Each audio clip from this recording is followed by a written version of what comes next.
The Sea-Wolf by Jack London. Chapter 28. There is no need of going into an extended recital of our suffering in the small boat during the many days we were driven and drifted, here and there, willy-nilly, across the ocean. The high wind blew from the northwest for 24 hours, when it fell calm, and in the night sprang up from the southwest. This was dead in our teeth, but I took in the sea anchor and set sail, hauling a course on the wind which took us in a south-southeasterly direction. It was an even choice between this and the west-northwesterly course which the wind permitted, but the warm airs of the south fanned my desire for a warmer sea and swayed my decision. In 3 hours, it was midnight, I well remember, and as dark as I had ever seen it on the sea. The wind, blowing still out of the southwest, rose furiously, and once again I was compelled to set the sea anchor. Day broke and found me one-eyed and the ocean lashed white, the boat pitching almost on end to its drag. We were in imminent danger of being swamped by the whitecaps. As it was, spray and spume came aboard in such quantities that I bailed without cessation. The blankets were soaking. Everything was wet except Maud, and she, in oilskins, rubber boots, and sou'wester, was dry, all but her face and hands and a spray wisp of hair. She relieved me at the bailing hole from time to time, and bravely she threw out the water and faced the storm. All things are relative. It was no more than a stiff blow, but to us, fighting for life in our frail craft, it was indeed a storm. Cold and cheerless, the wind beating on our faces, the white seas roaring by, we struggled through the day. Night came, but neither of us slept. Day came, and still the wind beat on our faces, and the white seas roared past. By the second night Maud was falling asleep from exhaustion. I covered her with oilskins and a tarpaulin. She was comparatively dry, but she was numb with the cold.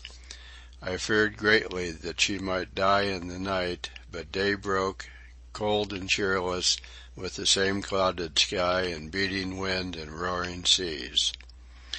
I had had no sleep for 48 hours. I was wet and chilled to the marrow till I felt more dead than alive.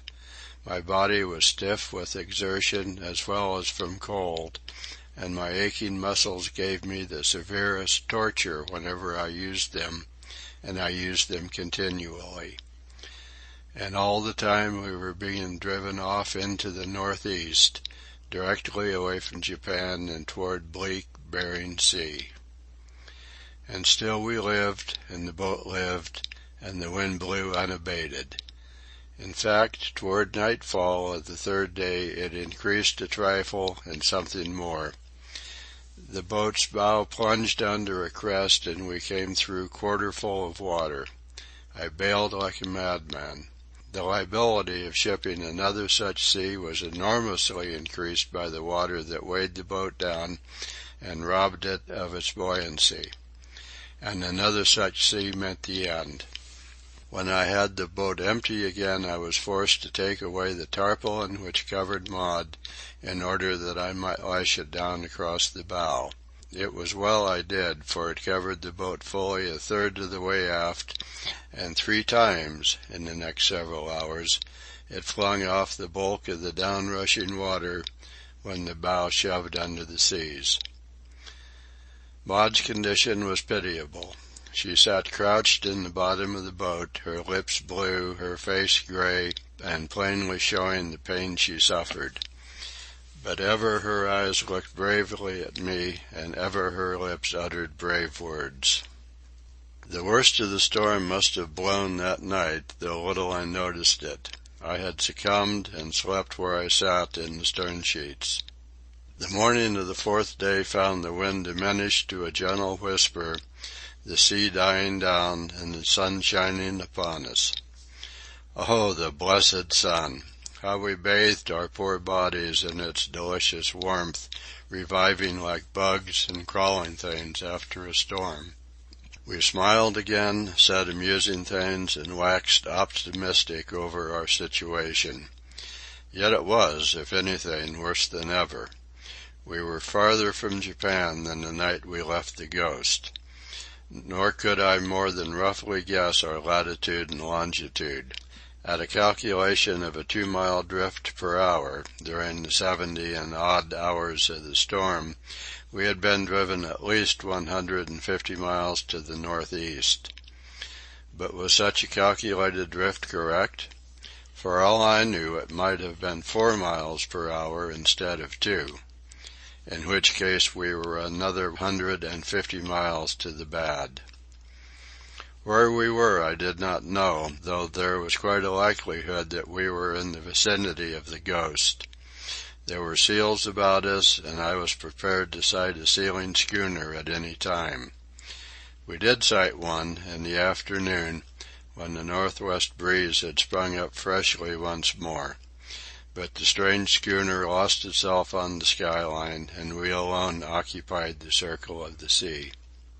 Came days of fog, when even Maud's spirit drooped, and there were no merry words upon her lips. Days of calm, when we floated on the lonely immensity of the sea, oppressed by its greatness, and yet marveling at the miracle of tiny life, for we still lived and struggled to live. Days of sleet and wind and snow squalls, when nothing could keep us warm, or days of drizzling rain, when we filled our water breakers from the drip of the wet sail. And ever I loved Maud with an increasing love. She was so many-sided, so many-mooded, protean-mooded, I called her. But I called her this and other and dearer things in my thoughts only. Though the declaration of my love urged and trembled on my tongue 1,000 times, I knew that it was no time for such a declaration. If for no other reason, it was no time, when one was protecting and trying to save a woman, to ask that woman for her love. Delicate as was the situation, and not alone in this but other ways, I flattered myself that I was able to deal delicately with it, and also I flattered myself that by look or sign I gave no advertisement of the love I felt for her. We were like good comrades, and we grew better comrades as the days went by. One thing about her which surprised me was her lack of timidity and fear.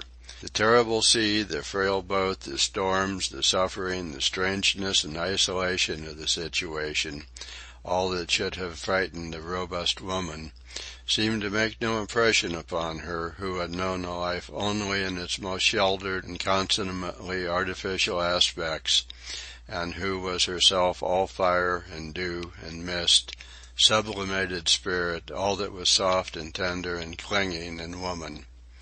And yet I am wrong.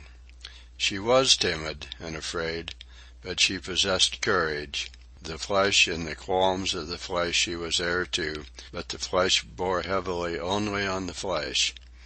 And she was spirit, first and always spirit, etherealized essence of life, calm as her calm eyes, and sure of permanence in the changing order of the universe. Came days of storm, days and nights of storm, when the ocean menaced us with its roaring whiteness, and the wind smote our struggling boat with the Titan's buffets, and ever we were flung off farther and farther to the northeast. It was in such a storm, and the worst that we had experienced, that I cast a weary glance to leeward, not in quest of anything, but more from the weariness of facing the elemental strife, and in mute appeal, almost, to the wrathful powers to cease and let us be. What I saw I could not at first believe. Days and nights of sleeplessness and anxiety had doubtless turned my head. I looked back at Maud to identify myself, as it were, in time and space. The sight of her dear wet cheeks, her flying hair, and her brave brown eyes convinced me that my vision was still healthy. Again I turned my face to leeward, and again I saw the jutting promontory, black and high and naked, the raging surf that broke about its base and beat its front high up with spouting fountains, the black and forbidden coastline running towards the southeast and fringed with a tremendous scarf of white. "Maud," I said, "Maud." She turned her head and beheld the sight. "It cannot be Alaska," she cried. "Alas, no," I answered, and asked, "Can you swim?" She shook her head. "Neither can I said, "so we must get ashore without swimming, in some opening between the rocks through which we can drive the boat and clamber out. But we must be quick, most quick and sure." I spoke with a confidence she knew I did not feel, for she looked at me with that unfaltering gaze of hers, and said, "I have not thanked you yet for all you have done for me, but—" She hesitated, as if in doubt how best to word her gratitude. "Well?" I said brutally, for I was not quite pleased with her thanking me. "You might help me," she smiled. "To acknowledge your obligations before you die? Not at all. We are not going to die. We shall land on that island, and we shall be snug and sheltered before the day is done." I spoke stoutly, but I did not believe a word. Nor was I prompted to lie through fear. I felt no fear, though I was sure of death in that boiling surge amongst the rocks that was rapidly growing nearer. It was impossible to hoist sail and claw off that shore. The wind would instantly capsize the boat, the seas would swamp it the moment it fell into the trough, and besides, the sail, lashed to the spare oars, dragged in the sea ahead of us. As I said, I was not afraid to meet my own death there, a few hundred yards to leeward, but I was appalled at the thought that Maud must die. My cursed imagination saw her beaten and mangled against the rocks, and it was too terrible. I strove to compel myself to think we would make the landing safely, and so I spoke, not what I believed, but what I preferred to believe. I recoiled before contemplation of that frightful death, and for a moment I entertained the wild idea of seizing Maud in my arms and leaping overboard. Then I resolved to wait, and at the last moment, when we entered on the final stretch, to take her in my arms and proclaim my love, and, with her in my embrace, to make the desperate struggle and die. Instinctively we drew closer in the bottom of the boat. I felt her mittened hand come out to mine. And thus, without speech, we waited for the end. We were not far off the line the wind made with the western edge of the promontory, and I watched in the hope that some set of the current or send of the sea would drift us past before we reached the surf. "We shall go clear," I said, with a confidence which I knew deceived neither of us. "By God, we will go clear!" I cried 5 minutes later. The oath left my lips in my excitement, the first, I do believe, in my life, unless "trouble it," an expletive of my youth, be accounted an oath. "I beg your pardon," I said. "You have convinced me of your sincerity," she said, with a faint smile. "I do know, now, that we shall go clear." I had seen a distant headland past the extreme edge of the promontory, and as we looked I could see the intervening coastline of what was evidently a deep cove. At the same time there broke upon our ears a continuous and mighty bellowing. It partook of the magnitude and volume of distant thunder, and it came to us directly from leeward, rising above the crash of the surf and travelling directly in the teeth of the storm. As we passed the point the whole cove burst upon our view, a half-moon of white sandy beach upon which broke a huge surf and which was covered with myriads of seals. It was from them that the great bellowing went up. "A rookery!" I cried. "Now we are indeed saved. There must be men and cruisers to protect them from the seal hunters. Perhaps there is a station ashore. But as I studied the surf which beat upon the beach, I said, "Still bad, but not so bad. And now, if the gods be truly kind, we shall drift by that next headland and come upon a perfectly sheltered beach where we may land without wetting our feet." And the gods were kind. The first and second headlands were directly in line with the southwest wind, but once around the second, and we went perilously near, we picked up the third headland, still in line with the wind and with the other two. But the cove that intervened, it penetrated deep into the land, and the tide setting in drifted us under the shelter of the point. Here the sea was calm, save for a heavy but smooth ground swell, and I took in the sea anchor and began to row. From the point the shore curved away, more and more to the south and west, till at last it disclosed a cove within the cove, a little landlocked harbor, the water level as a pond, broken only by tiny ripples, where vagrant breaths and wisps of the storm hurled down from over the frowning wall of rock that backed the beach 100 yards inshore. Here were no seals whatever. The boat's stern touched the hard shingle. I sprang out, extending my hand to Maud. The next moment she was beside me. As my fingers released hers, she clutched for my arm hastily. At the same moment I swayed, as about to fall on the sand. This was the startling effect of the cessation of motion. We had been so long upon the moving, rocking sea that the stable land was a shock to us.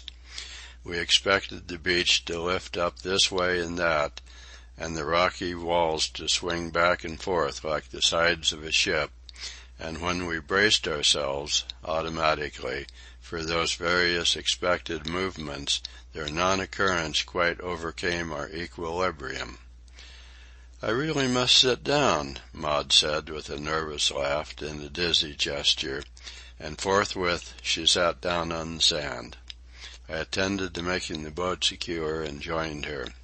Thus we landed on Endeavour Island as we came to it, land sick from long custom of the sea. End of chapter 28.